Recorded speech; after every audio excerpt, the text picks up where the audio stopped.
Hello, ladies and gentlemen. I'm Bob Keyser. This is the Son of Man Urantia project. This basin we live in down here in high in the Andes is surrounded with wildfires right now. The city's locked in with smoke. It's starting to get to my throat. If that comes through on the recording, I apologize. I'd hold off and wait until the wildfires were put out, but that probably won't be for a while. Today's episode is chapter 31, Events Leading Up to the Capernaum Crisis. Jesus and the others arrived in Capernaum about noon on Tuesday. The news about taming Amos the lunatic had preceded them, and a large crowd was waiting for Jesus when he arrived. Among them was the new group of spies that the Sanhedrin had sent down from Jerusalem. As Jesus spoke with the people on the shore, a man named Jairus, one of the leaders of the synagogue, broke through the crowd and rushed up in front of him.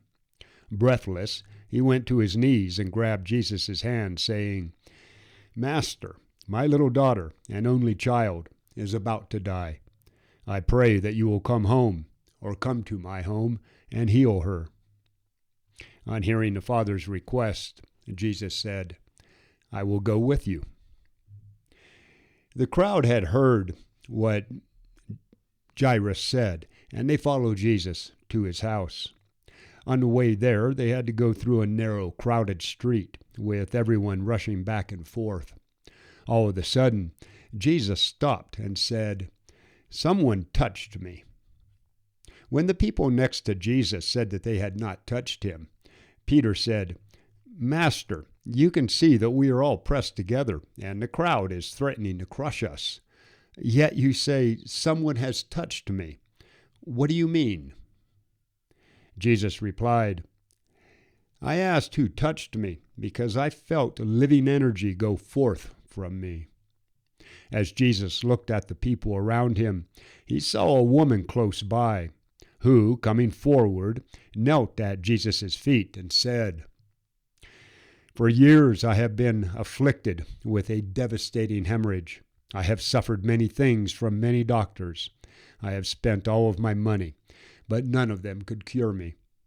Then I heard of you, and I thought that if I could just maybe touch his robe, I would certainly be made whole. So I pressed forward with the crowd as it moved along, until when I was standing near you, Master, I touched the border of your garment, and I was made whole. I know that I have been healed of my disease."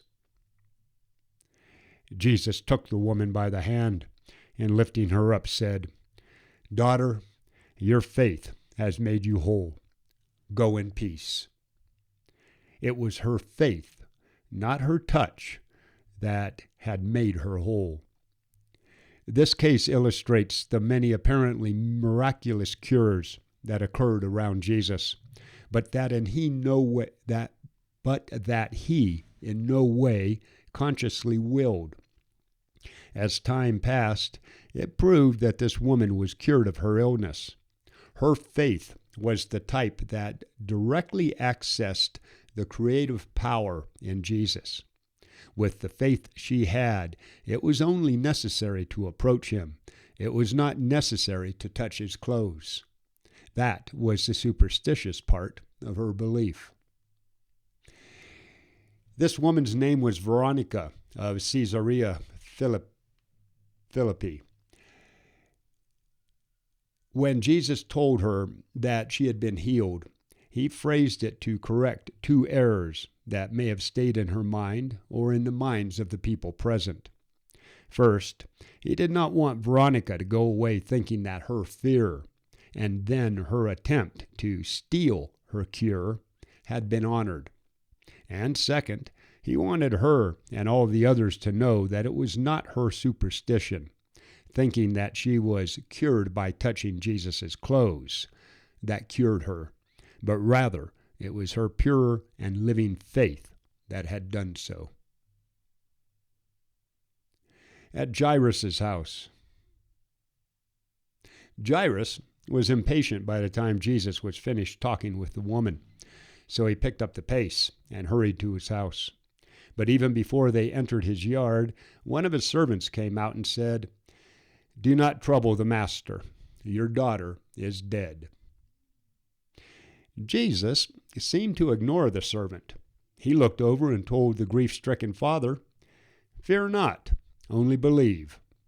And then taking Peter, John, and James, they entered the house. Inside, the flutists were playing, and the mourners and relatives were already weeping and wailing. In most respects, it was a tasteless scene.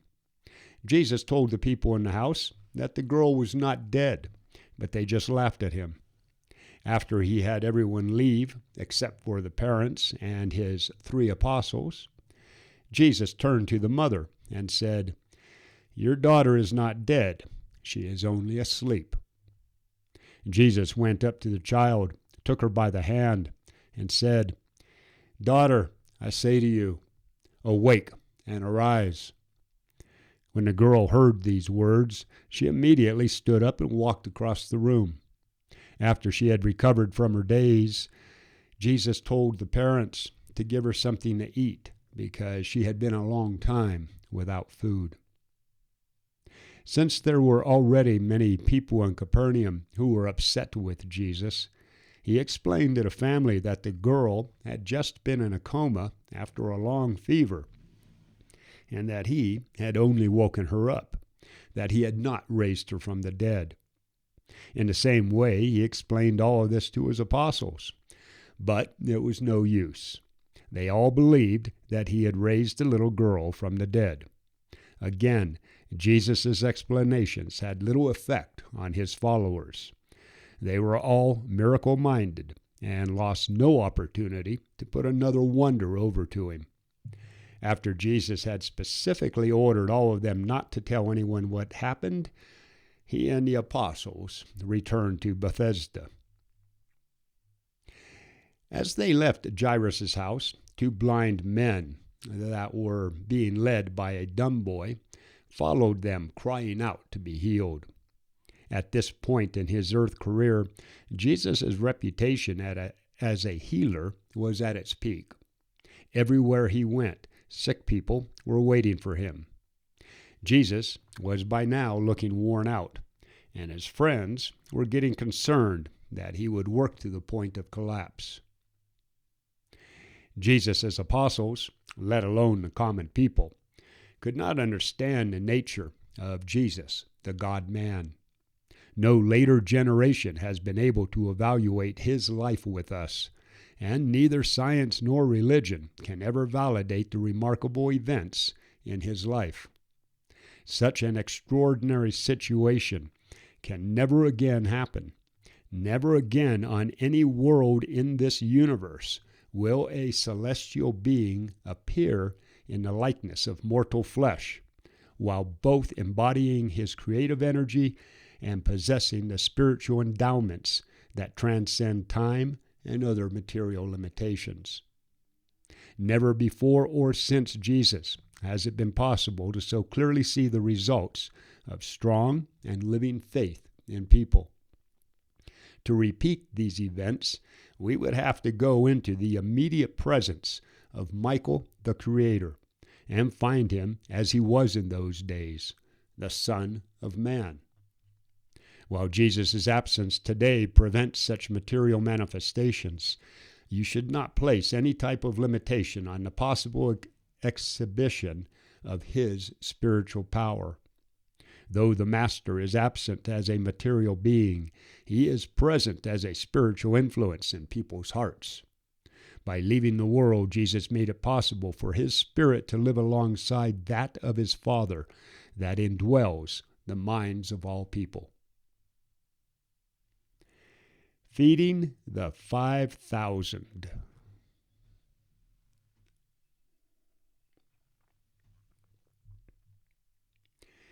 Jesus continued teaching the people during the day and working with the apostles and evangelists at night.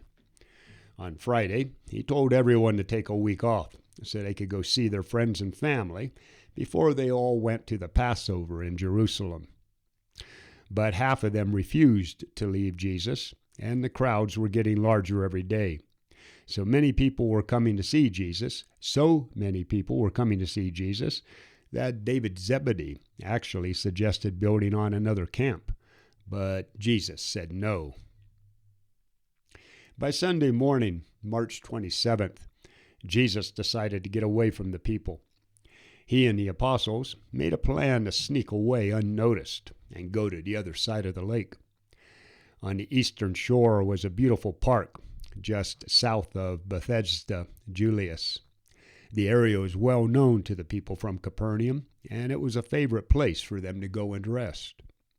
Jesus left some of the evangelists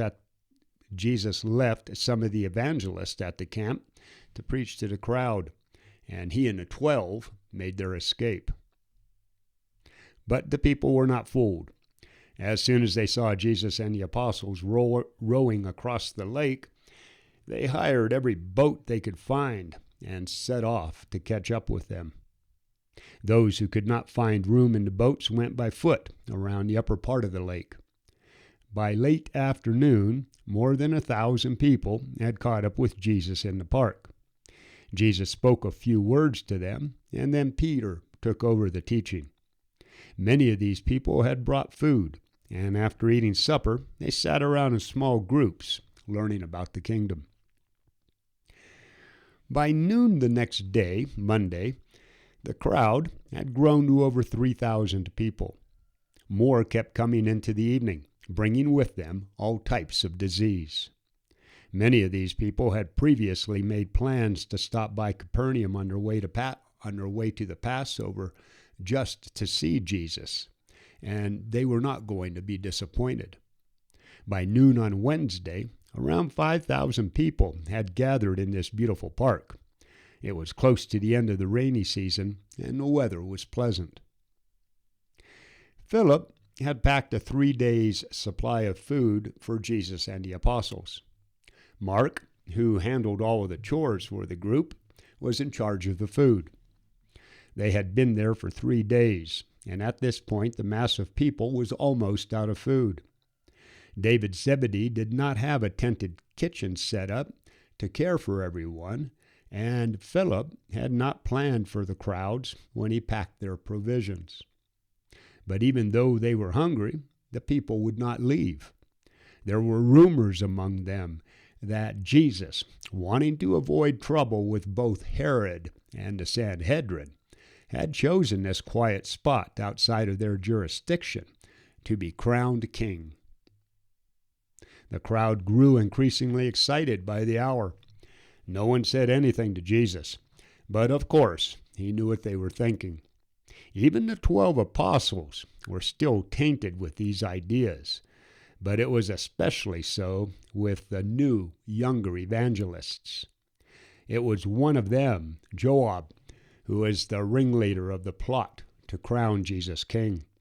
The apostles were split in their opinions over this plan, with John Peter, Simon Zelos, and Judas Iscariot agreeing with it, while James, Andrew, Thomas, and Nathanael were against it.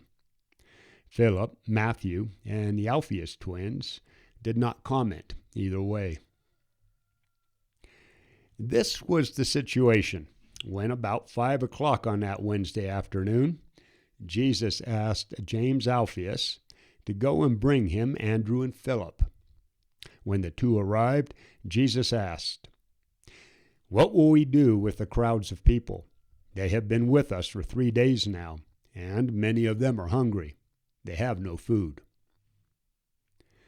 Andrew and Philip looked at each other for a moment, unsure of Jesus' intent. And then Philip said, "Master, you should send these people away so that they can go to the villages close by and buy themselves something to eat." Andrew, fearing the plot to make Jesus king, quickly joined with Philip and said, "Yes, Master, I think it would be best for you to send the people away so that they can go on their own to buy food while you take a break." By this time, some of the other apostles had joined the discussion. Jesus said, "But I do not want to send them away hungry. Can we not feed them?" This was too much for Philip's patience, and he quickly spoke up and said, "Master, where in this place in the countryside can we buy bread for this many people? 200 denarii would not be enough to pay for the lunch." Before the other apostles could say anything, Jesus turned to Andrew and Philip and said, "I do not want to send these people away. Here they are like sheep without a shepherd. I want to feed them. What food do we have with us?" While Philip was talking with Judas and Matthew, Andrew went looking for the Mark boy to find out how much food was left. When he reported back to Jesus, he said, "Mark has only 5 loaves of barley left and 2 dried fish." And then Peter quickly added, "And we have not eaten anything yet this evening." For a moment, Jesus stood in silence. There was a faraway look in his eyes. The apostles remained quiet. Then Jesus suddenly turned to Andrew and said, "Bring me the fish and the loaves." When Andrew brought Jesus the basket, the master said, "Tell the people to sit down on the grass in groups of 100 and appoint a leader over each group while you bring all of the evangelists here with us." Jesus took the loaves in his hands, and after he had given thanks, he broke the bread and gave it to his apostles, who passed it on to their helpers, who in turn carried it out to the groups of people. Jesus in the same way broke and gave out the fish, and the people ate, and they were filled. When they had finished eating, Jesus said, "Gather up the broken pieces left over, so that nothing is lost." When they had finished gathering up the pieces, they had 12 basketfuls. About 5,000 men, women, and children took part in this extraordinary feast. This was the first and only natural miracle that Jesus performed on purpose. It is true that his disciples tended to call many things miracles that were not, but this was a genuine supernatural act. We were taught that in this case Michael multiplied food elements like he always does, except for the elimination of the time factor and the visible life channel. The king-making episode.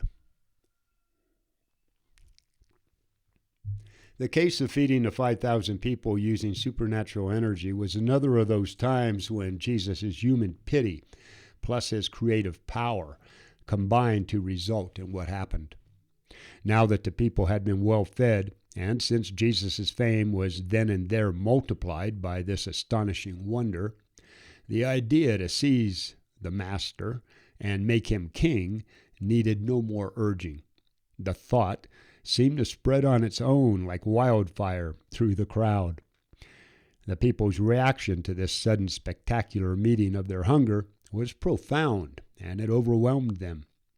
Central to the Jewish faith was believing the Son of David would come again, cause the land to flow with milk and honey, and gift them with the bread of life, like manna from heaven supposedly fell on their ancestors in the wilderness.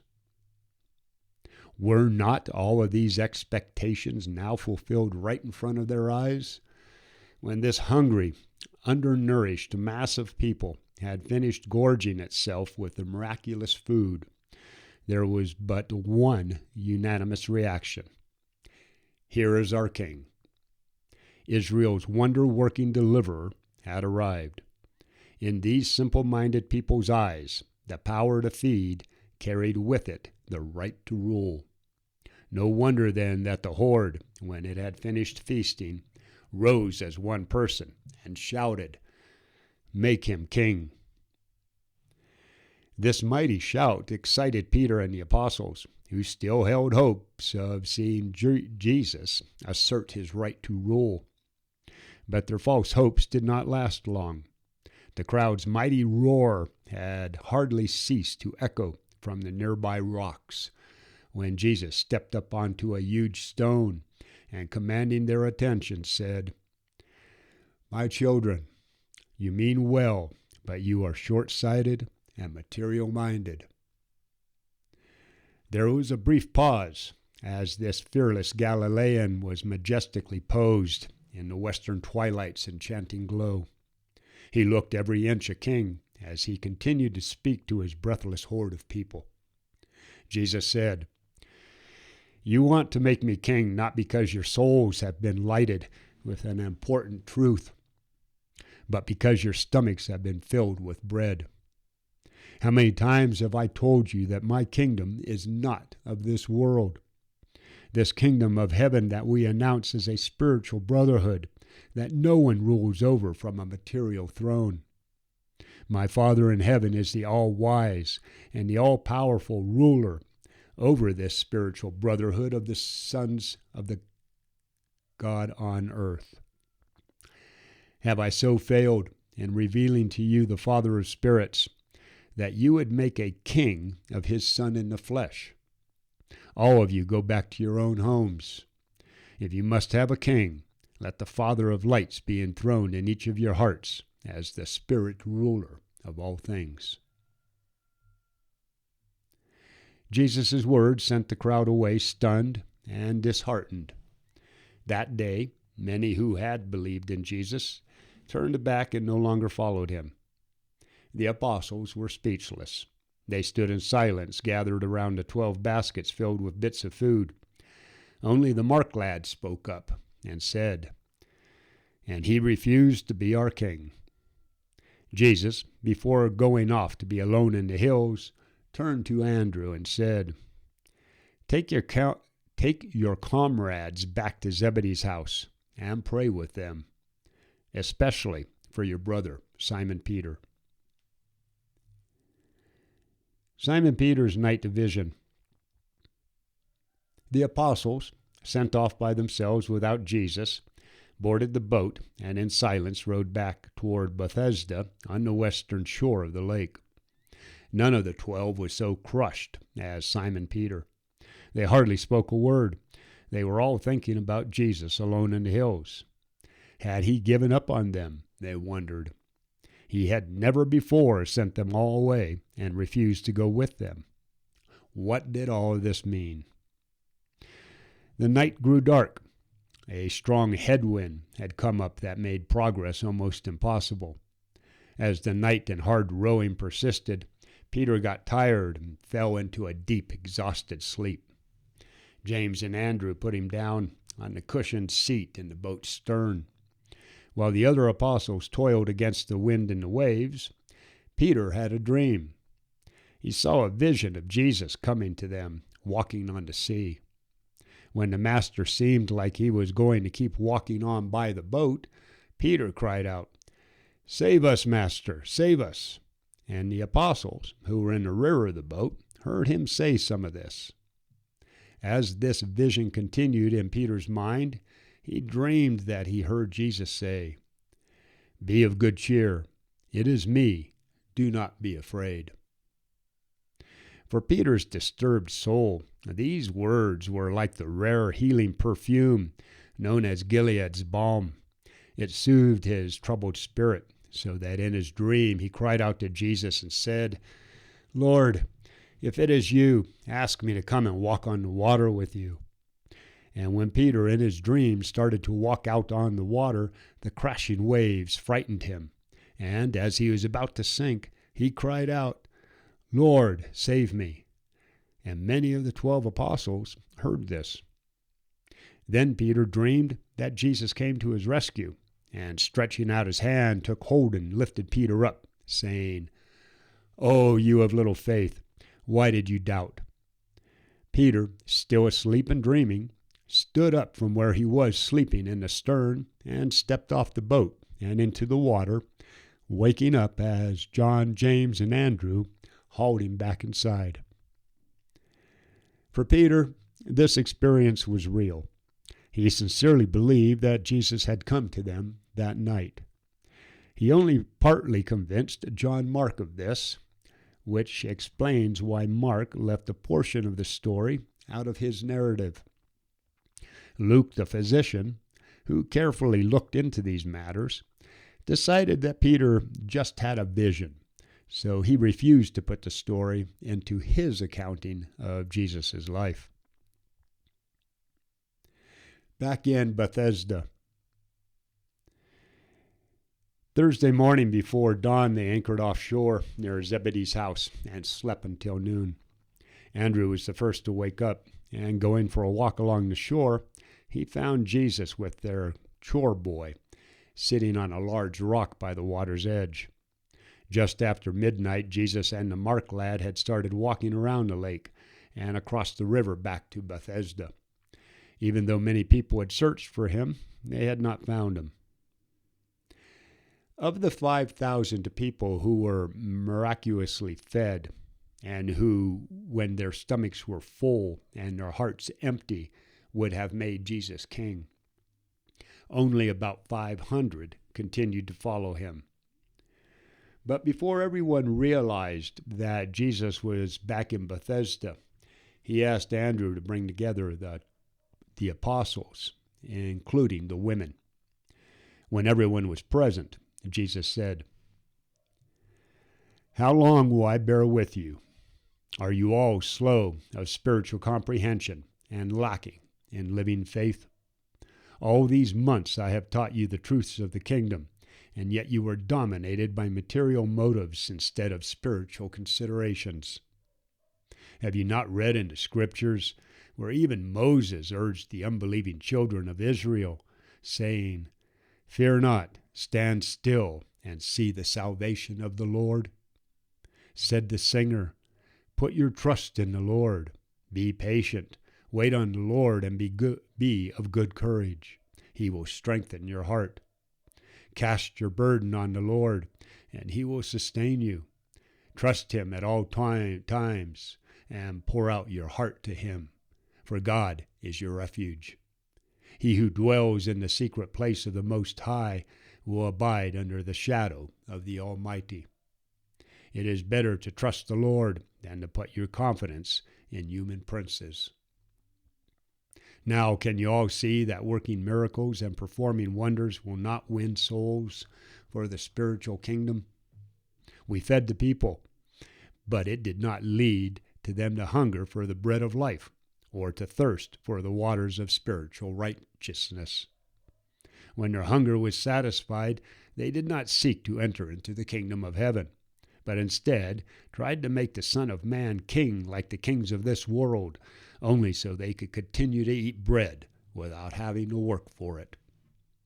And all of this that many of you, more or less, participated in, does nothing to reveal the Heavenly Father or to advance his kingdom on earth. Do we not have enough enemies among the religious leaders without doing what is likely to also upset the civil rulers? I pray that the Father will open your eyes so that you can see, and open your ears so that you can hear, so that in the end you will have full faith in the gospel that I have taught you."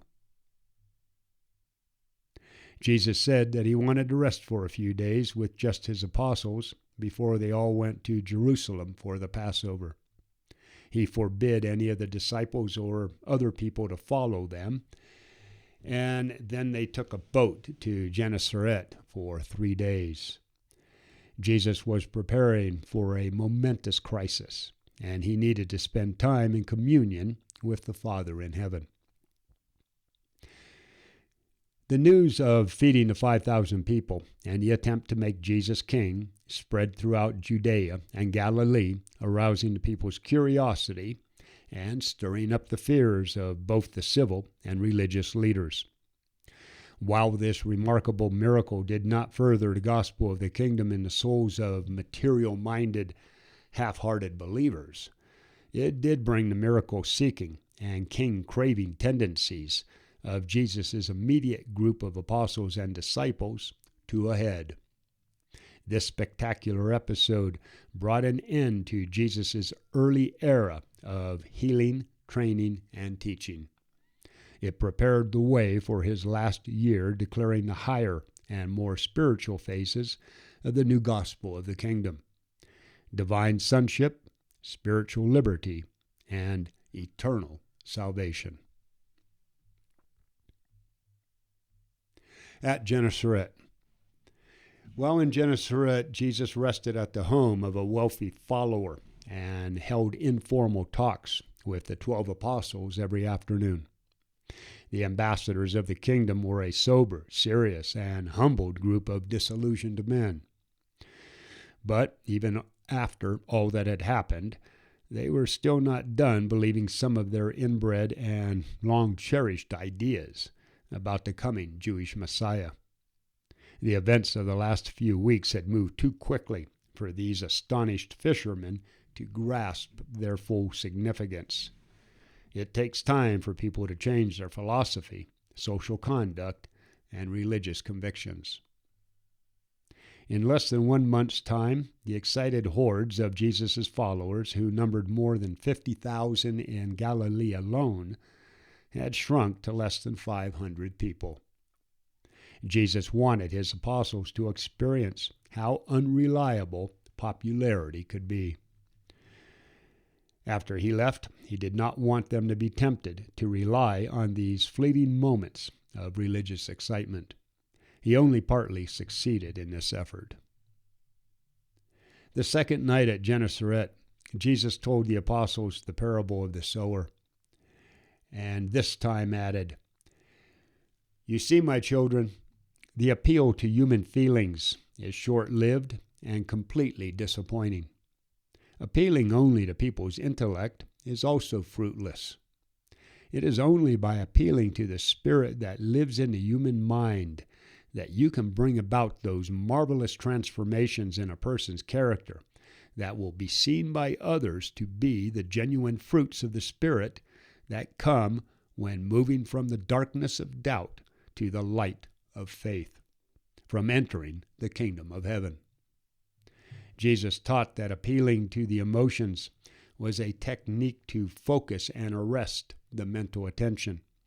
He said that a mind aroused like that was a gateway to the soul, where the spiritual nature of the person has to recognize the truth and respond to the spiritual appeal of the gospel to permanently transform their character. In this way, Jesus was preparing his apostles for the coming shock, the crisis brewing in the people's attitude toward him that was going to happen in a few days. Jesus explained to the 12 that the religious rulers in Jerusalem were going to conspire with Herod Antipas to destroy them. The apostles began to realize that Jesus was not going to sit on David's throne. They saw better that spiritual truth was not advanced through miracles. They began to realize that feeding the 5,000 and then the people wanting to make Jesus king was the peak of his popularity and the people's expectations of miracles. The apostles sensed the coming times of spiritual sifting and cruel adversity. These 12 men were slowly realizing the true nature of being ambassadors of the kingdom, and they began to strengthen themselves for the hardships they would meet in Jesus' last year on earth. Before leaving Gennesaret, Jesus taught the apostles about the miracle of feeding the 5,000.